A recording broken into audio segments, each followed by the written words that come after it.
this is like probably the only video you need to watch about the Fender Blues Deluxe, Blues Deville, Hotrod Deluxe, Hotrod Deville, so that you understand this amp and how to use it correctly, so that you know how to dial it in.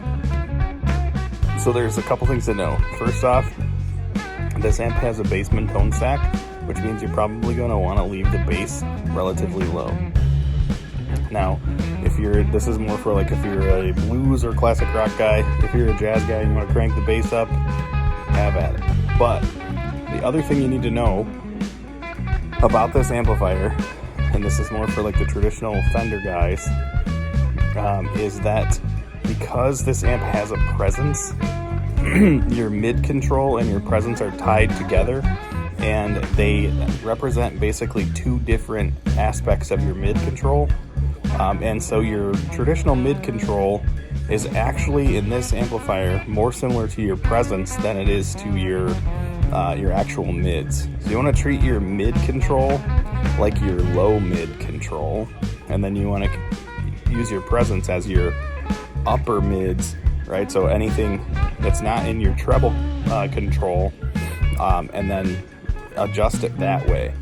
And if you do this, you can get clean tones that sound more like Silverface clean tones. You can get clean tones that sound like Bassman clean tones.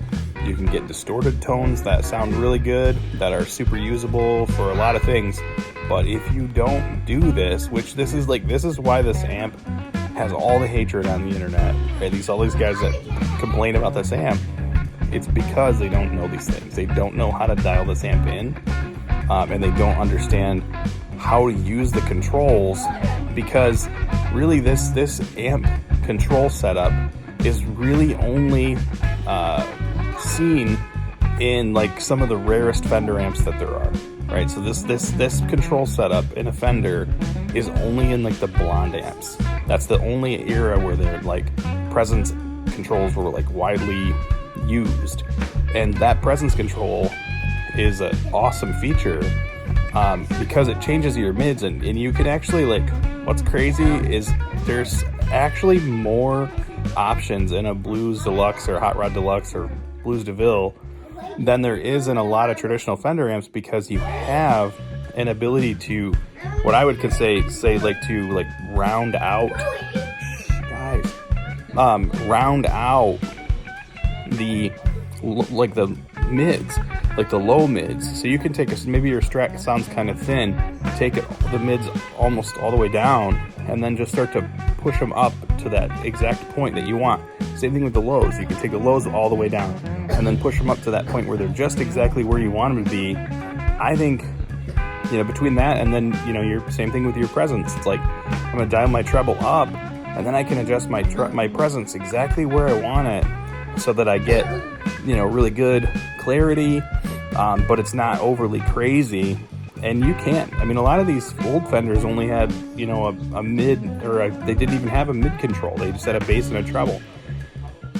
And having a presence is awesome, but so many people hate this amp because they don't know how to dial it in. They don't understand that this amp is more a Bassman than it is like a twin, and that because it has a presence, that you have to know how to, take the lows down and use your presence and your mid control kind of in conjunction with each other, and know that, a lot of times you're gonna cut a ton of the mids at the same time as you're cutting the bass. And this is true with any amp that has a presence, but it's a control that, maybe people just don't have a lot of experience with.